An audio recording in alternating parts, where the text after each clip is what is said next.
Hello, delegates. The press. The Republic of Korea would like to say that we are still in close alliance with the United States, and in light of the recent missile strike in international waters from the DPRK, we would like to reaffirm our commitment to our defensive alliance, but would like to state very publicly that any preemptive attack by the United States against the Democratic People's Republic of Korea would not be supported by the Republic of Korea, and we would not tolerate this on Korean soil.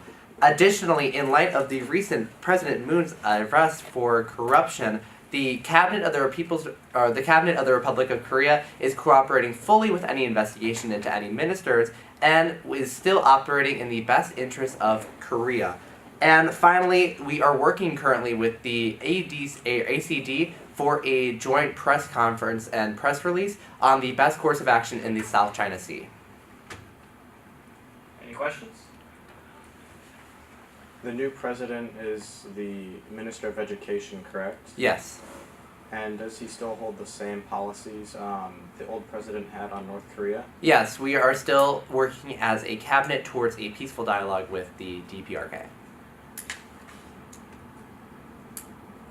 Any more questions? How is South Korea currently attempting to open a dialogue with North Korea? So recently we are emphasizing our humanitarian aid that we have done in the past and are going to be increasing that into the near future. Yes. Has there been a response from North Korea? Well, through communication with my delegates in the GA, the head delegate of the DPRK seemed very willing to work with the ROK and the ROK solely. Because we want to make clear that any action with the DPRK needs to occur with the Republic of Korea's consent and input. Are there any other parties involved in the discussions currently? The dialogue has not yet been officially opened, so no other parties have been involved, because this hasn't happened yet. Time for one more question. You stated that you would not tolerate an attack on the DPRK on Korean soil. That means if anyone were to attack the DPRK, would you thus then be defending them? No. When we stated this as a cabinet, we decided that we wouldn't tolerate the United States using us as a military base to attack the DPRK. We need Korean input into this issue, and we wouldn't let unilateral action take place without our consent. Thank you, Delegate. Thank you.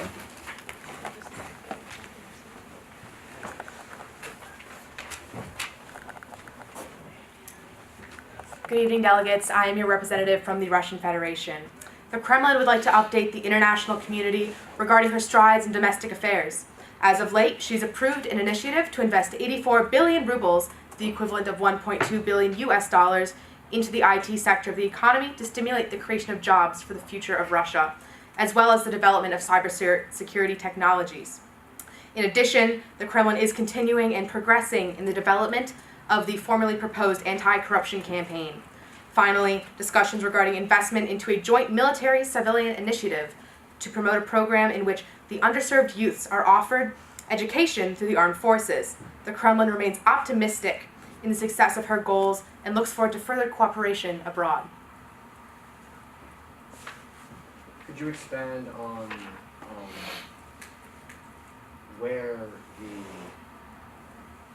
Could you expand on exactly what's taking place with regards to the education improvements and whatnot? So the education improvements are still being discussed and the final details are still being worked out. However, likely the education improvements are going to target these underserved youth that we've talked about that do not have access to education that can inhibit them from getting jobs. So essentially what we're trying to do is provide education through the armed forces and use the military as a pathway to making them skilled laborers and skilled contributors to our economy. How will you determine what specific areas are defined as underdeveloped or underprivileged? So we're going to continue to investigate and work on this topic in order to make a comprehensive plan. Likely we'll have more information for you pending next session. Okay. So earlier you told me that there was an investigation concerning the North Korean missile that could have possibly been provided by the Russian Federation. Have there been any developments on that? Absolutely. So these accusations are about the gas fuel, and the Russian Federation maintains that we trade our gas and natural resources to a myriad of nations. Therefore, this investigation will take time to ensure that we are getting the most comprehensive results that we can. And we will present you with information as it becomes available. However, due to the fact that Russian trade networks are so expansive, this will be taking more time than initially predicted. That's all the time for questions. Next delegate, please.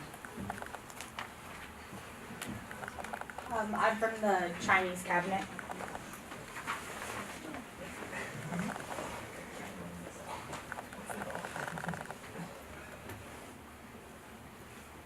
Hello. To start off, I would like to address the current situation in the Security Council, in which they are proposing a resolution that would require investigations of all vessels that are coming into North Korea, especially vessels that have to do with any type of nuclear program.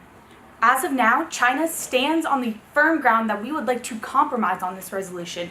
We would like to help to deter North Korea nuclear proliferation, but the Security Council, as of now, has been unwilling to cooperate with us by compromising and making this resolution specific to only uranium vessels and not all nuclear, not all vessels that would have to do with any type of nuclear activity.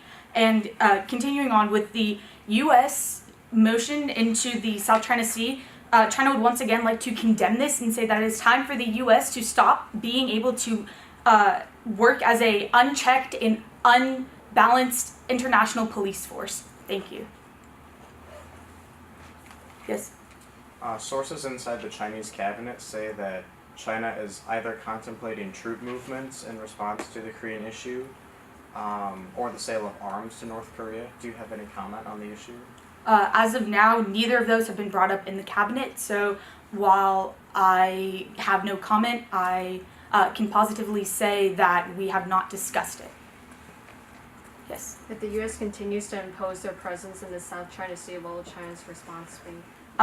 Right now, China has exercised a policy of only retaliation, and we do not want to be the instigator for any type of conflict. And so our response, if the U.S. continues to push their influence in the South China Sea, is simply to match that and also increase our influence in our own territory.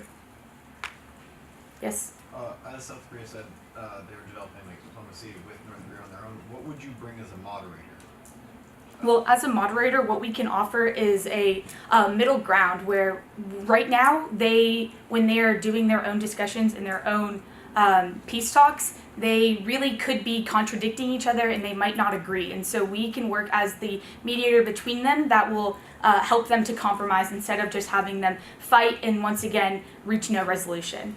That's actually all the time for questions. Okay. Thank you. Next delegate, please.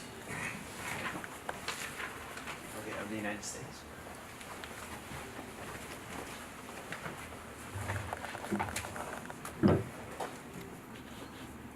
Alright, thank you and good evening.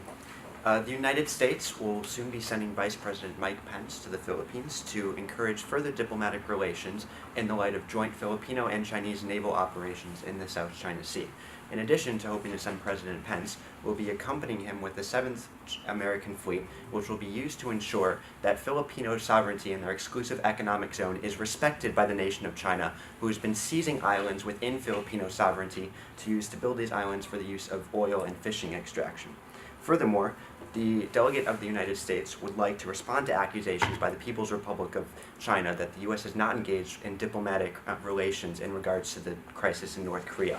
The United States delegation in the Security Council was not invited to participate in a resolution sponsored by China that would have engaged in diplomatic relations with North Korea. Thus, the United States find it rather hypocritical of China to be insinuating that the United States has not engaged in diplomatic relations. Yes? Did the U.S. Pay kickbacks to the former South Korean president? No, and the United States encourages the efforts of South Korea to reduce corruption in their government, and yes. No, not. Yes.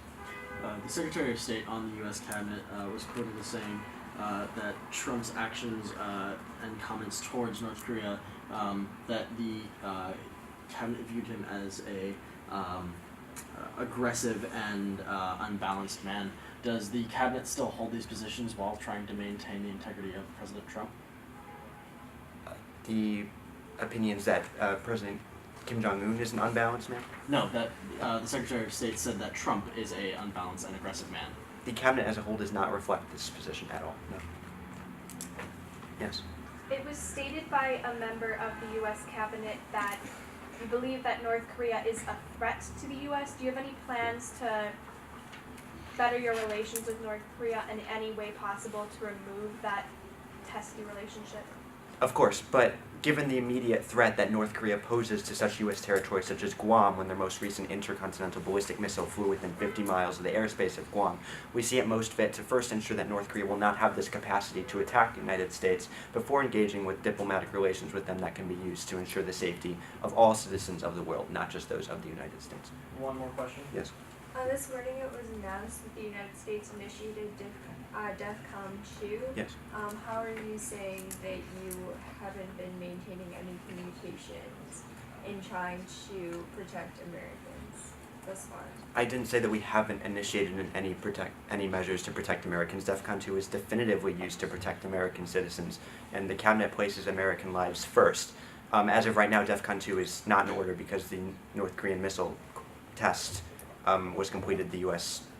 got the remains of the missile, and yeah, I'm not sure if I entirely understood the question, but the use of DEFCON 2 was entirely used to protect American citizens in the light of the missile test by North Korea. Thank you, Delegate. Thank you. You may now proceed to the hearing room where we will await practical questions.